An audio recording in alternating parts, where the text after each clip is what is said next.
There was a time that I could see that they was basically trying to manage us out of business, and I said no. And then, you know, a little time I said, hell no.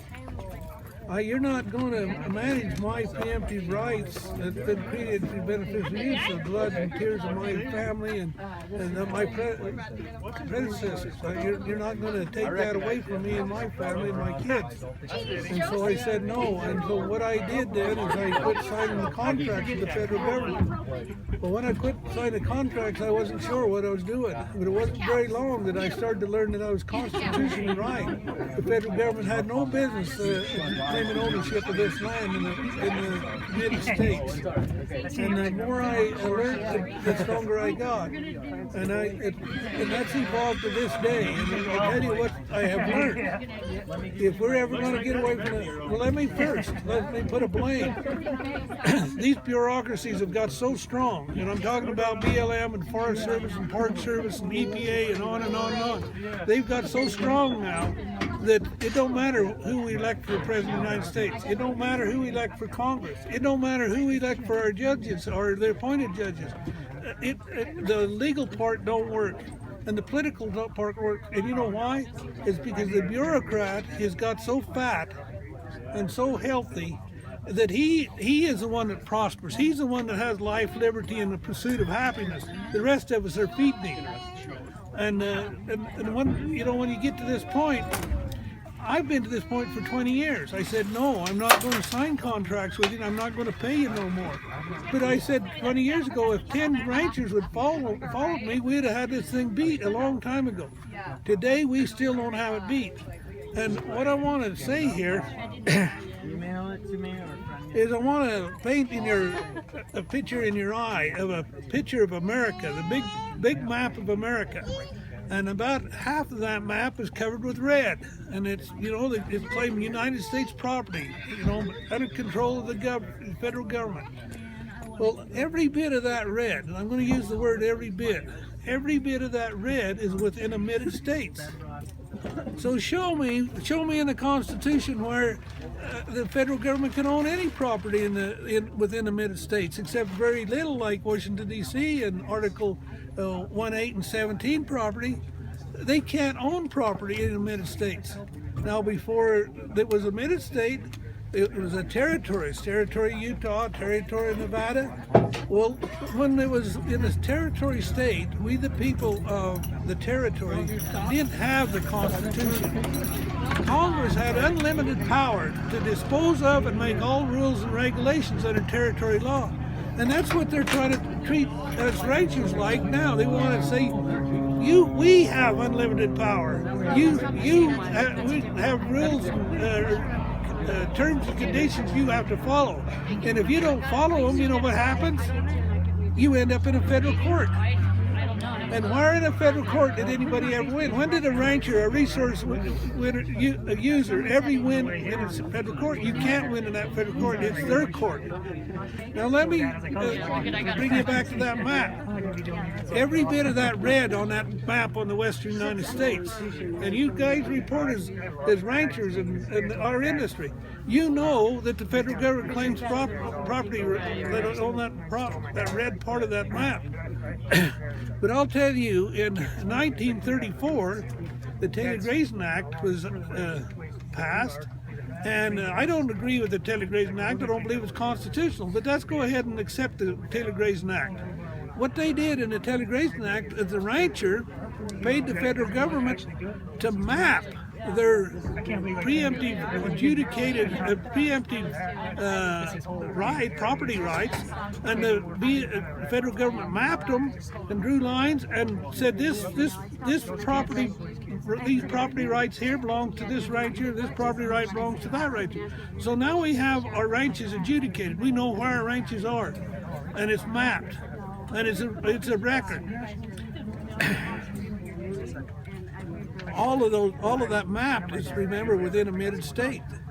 Now, we the ranchers paid for that work. We paid for the service to do our mapping. After they got it adjudicated, then we continued on paying for get fences and water lines and range improvements.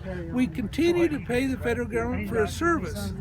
But pretty soon the federal government got to saying, well, we are the managers, we're the stewards, and now we're the owner, and we have unlimited power, and now we have multiple uses coming in here, and ranchers, you're not important no more, and we don't even want you here no more. And so people like me, we claim we have preemptive rights created through beneficial use. Now, how in the heck did the bureaucracy get that much power? I mean, they are just bureaucracies. They're not elected officials. None of them are elected officials. They have no policing power. But how did they get that power? Well, let me tell you how they get that power. There are probably maybe 100,000 ranchers that ranch on that red part of the United States. Every bit of that red was either sheep or cattle grazing at one time. Every bit of it has been adjudicated to a rancher, an individual. Now, who's the stewards over the land? Who's the stewards over all that red? Isn't it the rancher? Isn't he the one that's got the rights? Isn't it been adjudicated and mapped? And he is the steward over that land. So again, how in the heck in America can the federal government own all that land? Well, let me tell you how they can. They own that land and control that land because we, the ranchers, signs that grazing permit. And when we sign the bottom of that grazing permit, we're telling the federal government they have unlimited power, just like they had when it was a territory. And we have all of these bureaucrats now, and you know, they come with all of that power because we signed our rights away. We tell the federal government, you have unlimited power. Now, what happens if we have, if the federal government has unlimited power and we've signed that contract? I'm talking about signing that grazing permit or that grazing license. That's what LaVoy was trying to teach the world. That's how come he got killed, because they don't want him to teach that kind of stuff. But let me tell you something. When you sign that contract, you're signing the Constitution, your state, your rights away, because you give them unlimited power. Now let's just take a little instance here. We have a problem, and we've been, you know, the Federal Land Conference and everybody, for years we've talked about government closest to we the peoples. We talked about the county government being the proper form of government. We're talking about sheriffs having policing power. Well, let me tell you something. Let's talk about the sheriff right here in Kane County. We call him up and we have a problem out on our ranch. And the county sheriff, he'll say, I can't help you. You've signed my jurisdiction away. You have a contract with the federal government. Call a BLM or a Forest Service and let them come and help you. And he's right. We have signed our constitutional rights away. The sheriff can't help us. Our county commissioner can't help us. Our governor can't help us. Why? Because we have a contract with the federal government. Until we get rid of those contracts, we're going to die and starve to death. Our permits are going to be cut. Our ranches are going to be ruined over and over and over, like it's been happening for the last 50 years. It's not going to stop until we quit signing contracts with the federal government. When you sign a contract, when you quit signing a contract, guess what? The sheriff can come and help you protect your life, liberty, and property. That's what we elect him for, and that's what we pay him for. Our county commissioners can start dealing with the resources and making some rules and laws, and so can our legislators. But the problem is, we the ranchers, we caused it, and we continue to cause it by signing the contract with the federal government. Now, I might be wrong. No, you're not. But our Constitution, show me where in our Constitution I'm wrong. Show me where LaVoy Finicum was wrong. He gave his life for the principle I just taught you. Quit signing a contract. Quit signing our Constitution away. Quit signing our state sovereignty away. Quit signing the sheriff's constitutional jurisdiction and authority away.